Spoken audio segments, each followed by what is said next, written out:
संसद के मानसून सत्र के मद्देनजर सरकार ने 19 जुलाई को बुलाई सर्वदलीय बैठक। 20 जुलाई से 13 अगस्त तक चलेगा सत्र। 25 दिन में होंगी 19 बैठकें।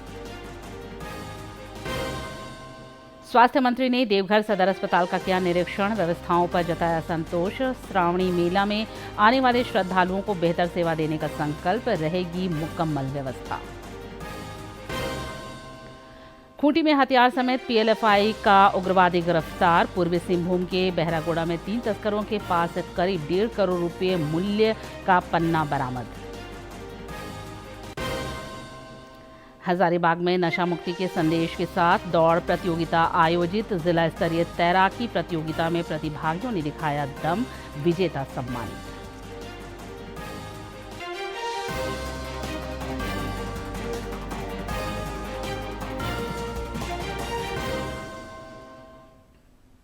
नमस्कार, खबरें झारखंड में आपका स्वागत है। मैं हूं निशा दीपिका सोरेन और अब समाचार विस्तार से। प्रधानमंत्री नरेंद्र मोदी 3 देशों की यात्रा संपन्न कर स्वदेश लौट आए हैं। उनकी इंडोनेशिया, ऑस्ट्रेलिया और न्यूजीलैंड की यात्रा से संबंधों को नई ऊर्जा मिली है और सहयोग के द्वार खुले हैं। प्रधानमंत्री ने एक सोशल मीडिया पोस्ट में वीडियो साझा कर कहा कि 4 दशकों में न्यूजीलैंड की पहली प्रधानमंत्री स्तरीय यात्रा के दौरान ऐसे अभूतपूर्व परिणाम देखने को मिले जिनका मकसद भारत और न्यूजीलैंड को और करीब लाना था। श्री मोदी ने इस यात्रा की मुख्य बातें और कुछ खास पल साझा किए हैं।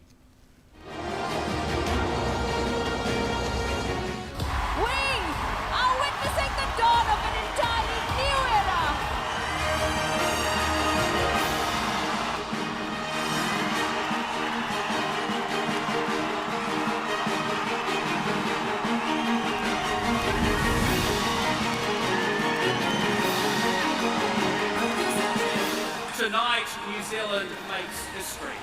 For the first time in 40 years, an Indian Prime Minister stands on New Zealand soil. Prime Minister Modi, let me say, on behalf of 5 million New Zealanders, you are worth the wait.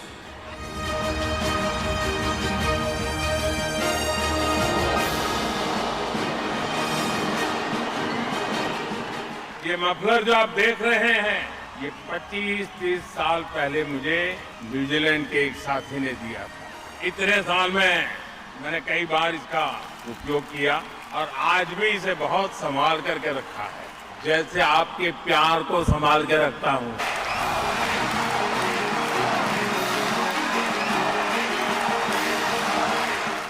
The 21st century will be shaped by India, and New Zealand wants to help build that future with you.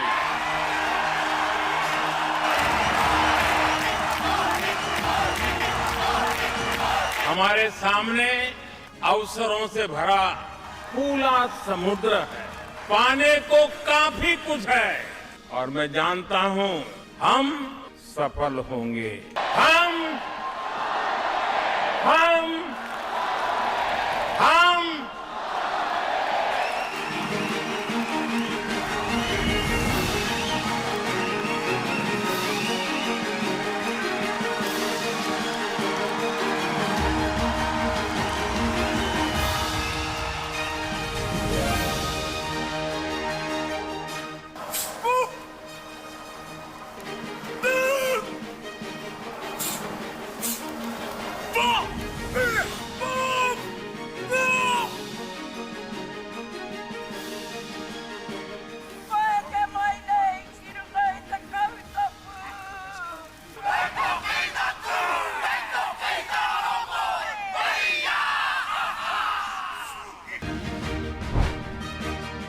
साल के बाद भारत के प्रधानमंत्री का New Zealand आना हुआ है। New Zealand के लोगों के बीच आकर उनका भारत के प्रति जो स्नेह है, ये देखकर कोई भी व्यक्ति बहुत ही भावुक हो जाता है और मेरे मन को छूने वाला है।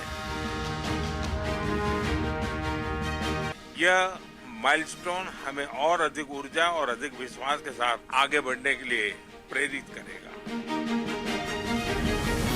भारत में हमने रिफॉर्म, परफॉर्म और ट्रांसफॉर्म को गवर्नेंस का आधार बनाया है।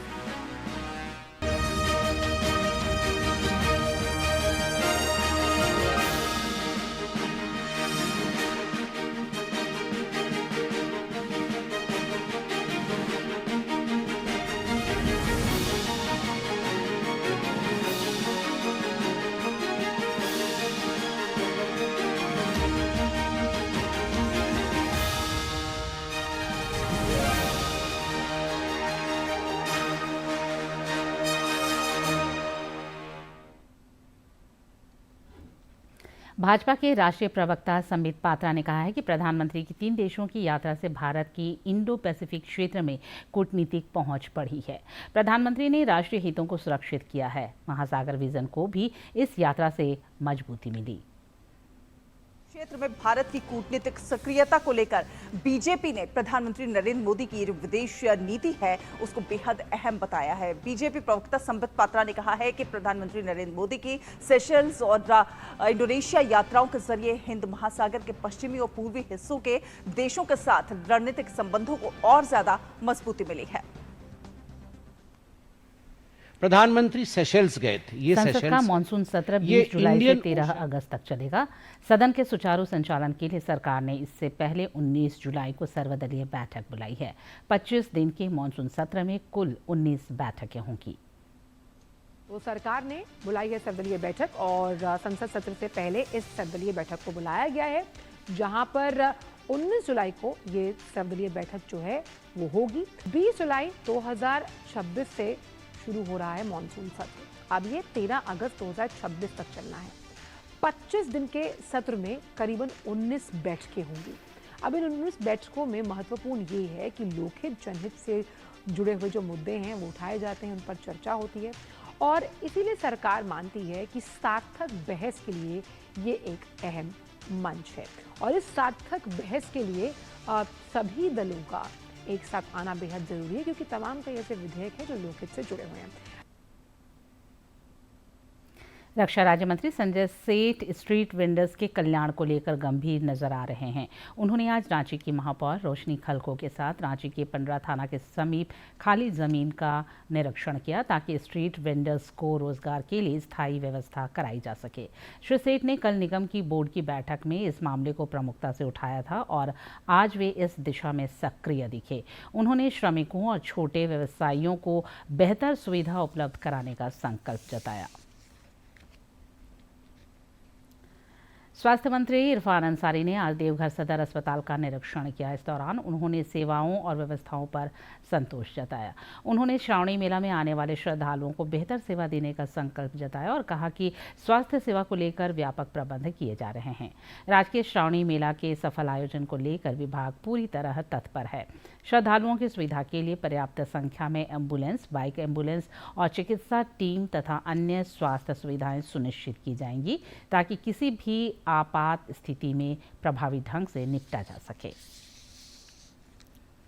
अब हम चाह रहे हैं कि जो जितने भी सदर हॉस्पिटल इस राज्य में हैं, हम उसको बेहतर से बेहतर हम बिल्डअप करें, डेवलप करें। हर वार्ड के डॉक्टर्स हों वहाँ, हर स्पेशलिस्ट डॉक्टर हो, हर वार्ड हो वहाँ। तो जो भी पेशेंट पेरीफेरी में होंगे, जो भी गांव के आसपास होंगे या पंचायतों में होंगे, तो उसको हम लोग एम्बुलेंस से यहाँ पर लाएंगे। ये काम हमारा होगा। 24 घंटा, चाहे वो सरकारी हॉस्पिटल हो या प्राइवेट हॉस्पिटल हो, वो सचेत रहेंगे। अगर कोई श्रद्धालु को कोई भी पीड़ा हो तो उसका बेहतर से बेहतर इलाज हम लोग करें। ये सरकार का मोटिव है और खासकर मेरा भी मोटिव यही है। नेता प्रतिपक्ष बाबूलाल मरांडी ने एक बार फिर राज्य की विधि व्यवस्था पर सवाल उठाए हैं। उन्होंने एक सोशल मीडिया पोस्ट में कहा कि राज्य में अपराधी बेलगाम नजर आ रहे हैं, जिससे स्वर्ण व्यवसायी खासे चिंतित हैं। इनके एक प्रतिनिधिमंडल ने ज्ञापन सौंपकर उन्हें अपनी चिंताओं से अवगत कराया है। नेता प्रतिपक्ष ने गुड्डा समेत कुछ अन्य घटनाओं का जिक्र करते हुए सरकार पर सुरक्षा व्यवस्था में कोताही बरतने का आरोप लगाया। श्री मरांडी ने कहा कि हेमंत सरकार व्यवसायियों को सुरक्षा देने में नाकाम साबित हुई है। सरकार सुरक्षा सुनिश्चित करने की दिशा में शीघ्र प्रभावी कदम उठाए। भाजपा प्रदेश अध्यक्ष आदित्य प्रसाद साहू ने कांग्रेस पार्टी द्वारा अयोध्या राम मंदिर चढ़ावा मामले में सवाल खड़ा करने पर निशाना साधा है। उन्होंने कहा कि भगवान राम के अस्तित्व पर प्रश्न उठाने वाली कांग्रेस पार्टी को सवाल पूछने का नैतिक अधिकार नहीं है। श्री साहू ने कहा कि वोट बैंक और तुष्टीकरण की राजनीति में आकंठ डूबी कांग्रेस पार्टी आज अयोध्या राम मंदिर पर घड़ियाली आंसू बहा रही है। भाजपा प्रदेश अध्यक्ष ने कहा कि कांग्रेस पार्टी के चाल और चरित्र से जनता परिचित है और यह पार्टी जनता का भरोसा खो चुकी है। भाजपा प्रदेश अध्यक्ष आदित्य प्रसाद साहू ने आज हजारीबाग का दौरा किया। बड़कागांव विधानसभा क्षेत्र के मकतमा चौक पर सांसद मनीष जायसवाल समेत अन्य नेताओं और कार्यकर्ताओं ने उनका गर्मजोशी से स्वागत किया। श्री साहू ने बाद में पूर्व विधायक लोकनाथ महतो के आवास पर पहुंचकर उनकी पत्नी के निधन पर संवेदना जताई और परिजनों से मिलकर उन्हें ढाढ़स बंधाया। मौके पर भाजपा के कई अन्य नेता भी मौजूद रहे। राज्य सरकार के स्किल डेवलपमेंट मिशन में कथित अनियमितताओं को लेकर भाजपा ने सरकार पर गंभीर आरोप लगाए हैं। पार्टी के प्रदेश प्रवक्ता अजय शाह ने रांची में प्रेस वार्ता कर आरोप लगाया कि स्किल डेवलपमेंट विभाग ने ब्लैक लिस्टेड कंपनियों को करीब 55 करोड़ रुपए का भुगतान किया है। भाजपा ने पूरे मामले की निष्पक्ष जांच कराने और दोषियों पर सख्त कार्रवाई की मांग की है। विभाग ने ब्लैक लिस्टेड कंपनीज को 55 करोड़ रुपए का पेमेंट किया, जो कि पूर्ण रूप से अवैध है और अगस्त यानी कि अगले महीने से इनको और पेमेंट देने की तैयारी है। इसमें क्या रूपरेखा, कैसे ये पूरा घपला हुआ है, घोटाला हुआ है, मैं एक एक करके आपके सामने इसका विवरण जो है रखता जाऊंगा। जैसा कि हम सभी जानते हैं, जब बैंक गारंटी की बात होती है, पीएनडी की बात होती है, सिक्योरिटी की बात होती है, तो यह व्यवस्था इसलिए है ताकि अगर कोई कंपनी, कोई सरकारी टेंडर में पार्टिसिपेट कर रहा है, अगर वह कंपनी डिफॉल्ट हो जाती है, सरकार का पैसा लेकर के भाग जाती है, बीच में काम छोड़ देती है, तो इसके लिए बैंक गारंटी उनसे जो लिया जाता है। इसी के तहत झारखंड में स्किल डेवलपमेंट, मुख्यमंत्री जो स्किल डेवलपमेंट योजना है, इसके तहत पूरे झारखंड में, गुमला में, साहेबगंज में, सिमडेगा में, हर जगह स्किल डेवलपमेंट का गवर्नमेंट ऑफ झारखंड ने टेंडर निकाला और कुछ चुनिंदा कंपनियों को इसका टेंडर जो उन्होंने अलॉट किया। समाचार। केंद्रीय मंत्री शिवराज सिंह चौहान ने कहा है कि सतत भविष्य सुनिश्चित करने तथा पर्यावरण संरक्षण के लिए पौधरोपण बहुत ही महत्वपूर्ण है। नई दिल्ली में आज वृक्ष मित्र और पर्यावरण संरक्षण संकल्प कार्यक्रम को संबोधित करते हुए श्री चौहान ने कहा कि आज पूरी दुनिया जलवायु परिवर्तन और धरती का तापमान बढ़ने को लेकर चिंतित है। श्री चौहान ने कहा कि प्रधानमंत्री नरेंद्र मोदी ने इस संकट से निपटने के लिए कई पहल किए हैं। उन्होंने पर्यावरण की रक्षा और संरक्षण के लिए एक पेड़ मां के नाम अभियान और मिशन लाइफ जैसी पहलों का भी उल्लेख किया। उन्होंने कहा कि भारत ने वर्ष 2070 तक शून्य कार्बन उत्सर्जन का लक्ष्य निर्धारित किया है। ये संकट साधारण नहीं है, केवल पर्यावरण का नहीं है। ये संकट हमारे अस्तित्व पर ही संकट पैदा कर देगा और इसलिए चिंतित दुनिया है। हमारे प्रधानमंत्री नरेंद्र मोदी जी ने इस संकट से निपटने के लिए भारत के कुछ लक्ष्य तय किए हैं। नेट जीरो का टारगेट 2070 तक,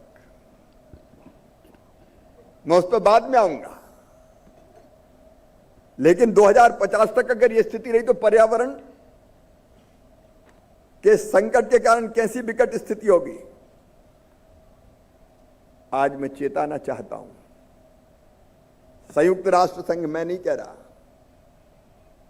संयुक्त राष्ट्र के संघ के अनुसार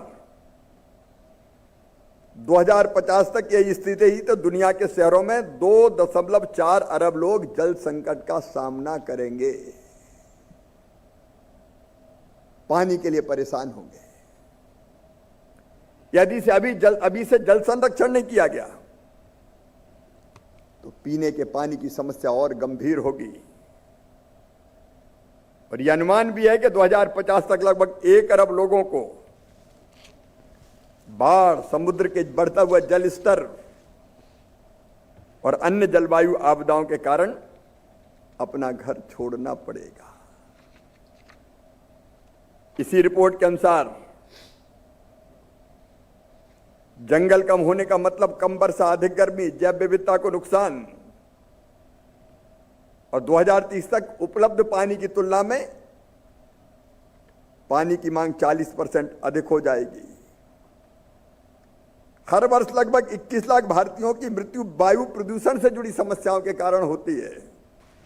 और प्राकृतिक संसाधनों का अत्यधिक दोहन जारी रहा तो 2050 तक पृथ्वी को गंभीर पर्यावरणीय, आर्थिक और सामाजिक चुनौतियों का सामना करना पड़ेगा। पर्यावरण संरक्षण के संदेश के साथ रांची विश्वविद्यालय का 67वां स्थापना दिवस आज संपन्न हुआ।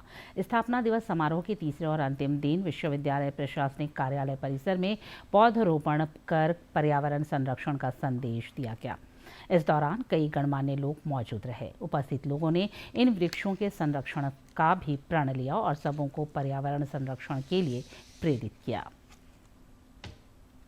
आज हम लोग यूनिवर्सिटी के प्रांगण में हम लोगों ने पर्यावरण के संरक्षण के लिए हम लोग काफ़ी पौधा लगाए हैं।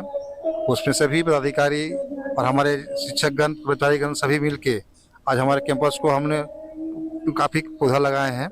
हम लोगों ने आज तृतीय दिवस पर ऐसा कार्यक्रम को चुना है जिससे रांची में नहीं पूरे विश्व को संदेश जाए कि आज के दिन में सबसे महत्वपूर्ण काम पर्यावरण को संरक्षित करना है। और इस निमित्त हम लोगों ने बहुत ज़्यादा पेड़ यहाँ पर मंगवाए और सभी को हम लोगों ने स्थापित किया। वृक्षारोपण झारखंड हमारा झारखंड है, ये जंगल की भूमि है जहाँ पर वृक्ष और देवताओं का पूजा वृक्ष के द्वारा किया जाता है।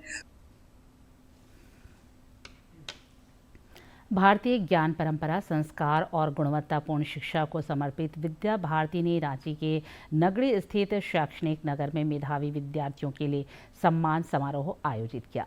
इस दौरान उत्तर पूर्व क्षेत्र संगठन मंत्री ख्याली राम, सरला बिरला विश्वविद्यालय के कुलपति प्रोफेसर सी जगन्नाथ और IRS अधिकारी निशा उरांव ने प्रतिभाशाली विद्यार्थियों को सम्मानित कर उनका उत्साहवर्धन किया। वक्ताओं ने विकसित भारत निर्माण के लिए सामूहिक प्रयास पर बल दिया। रांची के नगड़ी स्थित कुदलौंग शैक्षणिक नगर में आयोजित समारोह में राज्य भर के सरस्वती शिशु मंदिर के मेधावी छात्र छात्राओं और उनके अभिभावकों को सम्मानित किया गया। कार्यक्रम की मुख्य अतिथि भारतीय राजस्व सेवा की अधिकारी निशा उरांव ने विद्यार्थियों को सफलता का मंत्र बताया और राष्ट्र के प्रति अपनी भूमिका निभाने की अपील की। तो किस प्रकार बच्चों को ये संदेश दिया गया आज कि वो आलोचना को भी झेलना का जो साहस रखें और डर जो अपना है दिल से वो उसे हटाएं और हार से भी ना डरें और निरंतर दृढ़ संकल्प के साथ जो भी लक्ष्य उन्होंने अपने लिए निर्धारण किया है उस पर आगे बढ़ें। स्वयं के हित के लिए सिर्फ ना सोचें बल्कि समाज के हित के लिए भी अपने आप को समर्पण करें। इस अवसर पर प्रोफेसर जगन्नाथ ने संस्कार युक्त शिक्षा और भारतीय ज्ञान परंपरा के महत्व पर जोर देते हुए कहा कि विकसित भारत का लक्ष्य भारतीय मूल्यों के मार्ग पर चलकर ही हासिल किया जा सकता है। विकास भारती बहुत ही अमेजिंग काम कर रहे हैं झारखंड में। उनकी बच्चे लोगों के अंदर इतना भारतीय ज्ञान परंपरा का नॉलेज है। मैं चाहूँगा कि हर घर में मम्मी पापा भी अपने बच्चे के अंदर ये ज्ञान लेके आए हैं, क्योंकि हम 2047 में इंडिया को डेवलप्ड कंट्री बनाना है। डेवलप्ड कंट्री का मतलब ये नहीं है हम अमेरिका जैसा हो जाए या हम जापान जैसा हो जाए ना। अपना ही ताकत, अपना ही हजारों साल का हमारा ताकत को और मजबूर करके उस ज्ञान को हर बच्चे के अंदर लेके आना है। विद्या भारती के उत्तर पूर्व क्षेत्र संगठन मंत्री ख्याली राम ने बताया कि संस्था देश भर में 25,000 से अधिक औपचारिक और अनौपचारिक शिक्षण संस्थानों का संचालन कर रही है, जहां भारतीय संस्कृति, ज्ञान परंपरा और राष्ट्रीय मूल्यों पर आधारित गुणवत्तापूर्ण शिक्षा दी जा रही है। विद्या भारती शिक्षा के साथ साथ संस्कार, राष्ट्रभक्ति कैसे भैया बहनों के अंदर आए। वर्तमान सरकार ने भी विद्या भारती की शिक्षा की जो पद्धति है उसको स्वीकार किया है कि भारतीय ज्ञान परंपरा आधारित शिक्षा इस देश के भैया बहनों को मिलना चाहिए। उस पर हम लोग काम कर रहे हैं और आज जो लोकल और वोकल की बात हो रही है, स्थानीय स्तर पर बहुत सारे ऐसे महापुरुष रहे हैं जिन्होंने शिक्षा के क्षेत्र में काम किया है। मेधावी विद्यार्थियों के सम्मान के साथ यह समारोह भारतीय ज्ञान परंपरा, संस्कार युक्त शिक्षा और राष्ट्र निर्माण के मूल्यों को सशक्त करने का संदेश देकर संपन्न हुआ। रांची से प्रताप की रिपोर्ट। उग्रवादियों के खिलाफ राज्य में पुलिस और सुरक्षा बलों को फिर बड़ी कामयाबी मिली है। खूंटी में पुलिस ने प्रतिबंधित उग्रवादी संगठन पीएलएफआई के हार्डकोर नक्सली राजेंद्र साहू को गिरफ्तार किया है। पुलिस अधीक्षक ऋषभ गर्ग ने बताया कि तोरपा अनुमंडल पुलिस पदाधिकारी के नेतृत्व में छापेमारी टीम का गठन किया गया था, जिसने त्वरित कार्रवाई करते हुए घेराबंदी कर इस कुख्यात उग्रवादी को धर दबोचा। उग्रवादी के पास से देसी पिस्टल और 6 कारतूस भी बरामद किए गए। कल यह व्यक्ति हम लोगों को खूंटी जिला में आने की इसकी सूचना प्राप्त हुई और तत्पश्चात हम लोग ने एक टीम का गठन किया। अनुमंडल पुलिस पदाधिकारी तोरपा के नेतृत्व में उस टीम ने इस व्यक्ति को हिरासत में लिया। इसके पास से फिर इसकी निशानदेही के आधार पर हम लोगों को एक देसी पिस्टल और 6 लाइव राउंड्स भी हमने बरामद किए हैं और इस प्रकार एक अच्छी उपलब्धि रही है खूंटी पुलिस के लिए कि एक पीएलएफआई का एक और सदस्य हम लोगों ने अरेस्ट करके फिलहाल हम लोग जेल भेज रहे हैं। पूर्वी सिंहभूम जिला पुलिस ने बहरागोड़ा थाना क्षेत्र में छापेमारी कर 3 तस्करों को गिरफ्तार किया है, जिनके पास से करीब 1 किलो 95 ग्राम पन्ना बरामद किया गया है। अंतर्राष्ट्रीय बाजार में इस जब्त पन्ना की अनुमानित कीमत करीब 1.5 करोड़ रुपए आंकी जा रही है। ग्रामीण एसपी शुभम खंडेलवाल ने बताया कि घाटशिला अनुमंडल पुलिस पदाधिकारी के नेतृत्व में छापेमारी दल का गठन किया गया था। पुलिस टीम ने जब घेराबंदी की तो 2 पहिया वाहनों के साथ खड़े 3 संदिग्ध पुलिस को देखकर भागने लगे। हालांकि मुस्तैद जवानों ने तत्परता दिखाते हुए तीनों को मौके पर ही पकड़ लिया।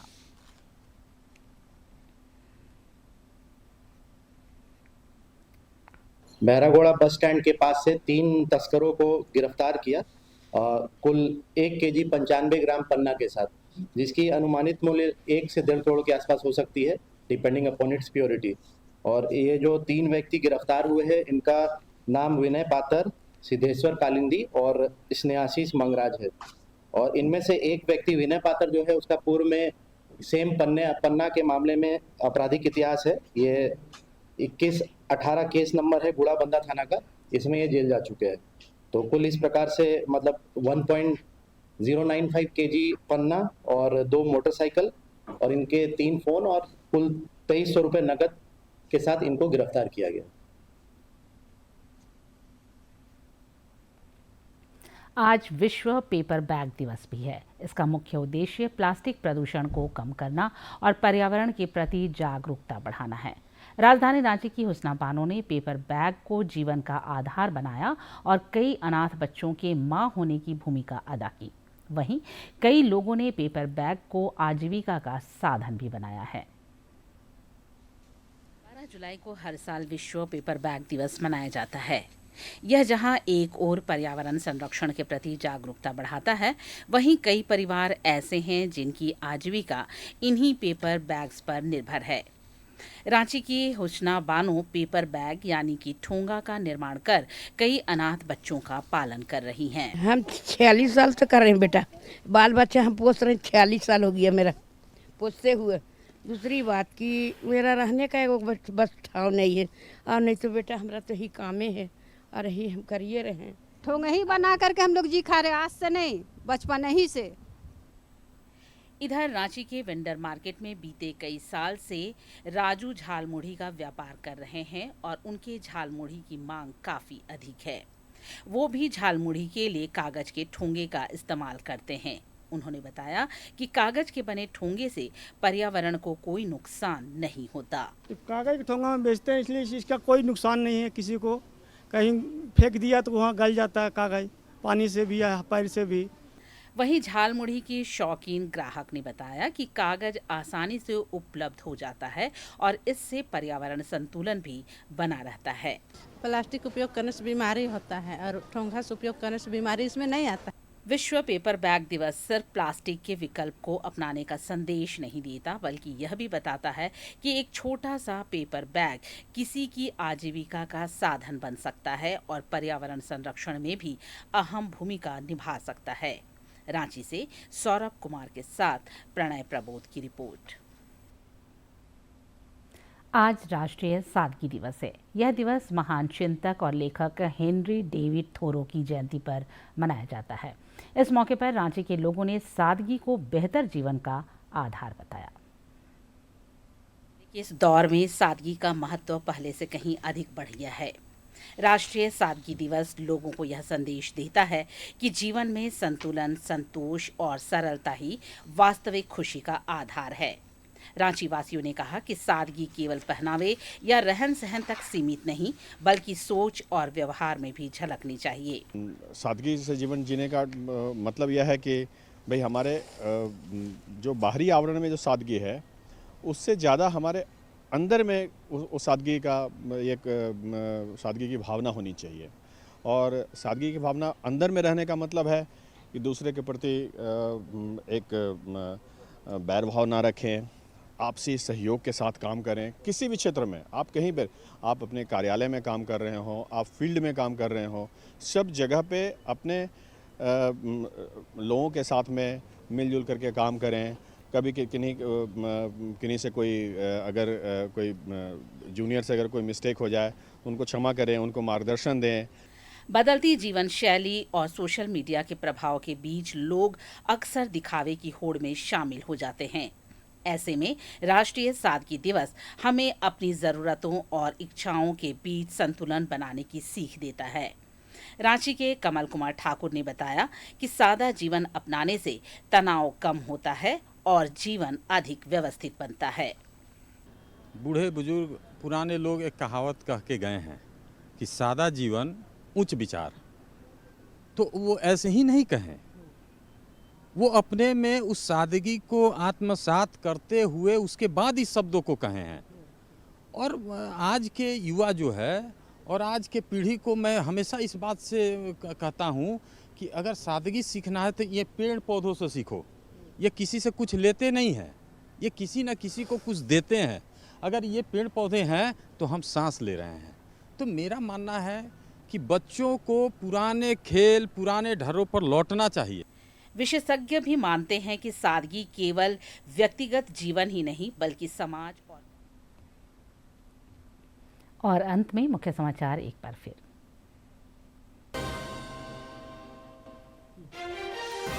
संसद के मानसून सत्र के मद्देनजर सरकार ने 19 जुलाई को बुलाई सर्वदलीय बैठक। 20 जुलाई से 13 अगस्त तक चलेगा सत्र।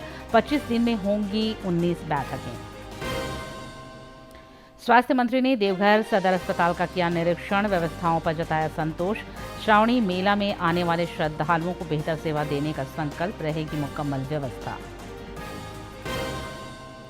खूंटी में हथियार समेत पीएलएफआई का उग्रवादी गिरफ्तार। पूर्वी सिंहभूम के बहरागोड़ा में 3 तस्करों के पास से करीब 1.5 करोड़ रुपए मूल्य का पन्ना बरामद। हजारीबाग में नशा मुक्ति के संदेश के साथ दौड़ प्रतियोगिता आयोजित। जिला स्तरीय तैराकी प्रतियोगिता में प्रतिभागियों ने दिखाया दम, विजेता सम्मानित।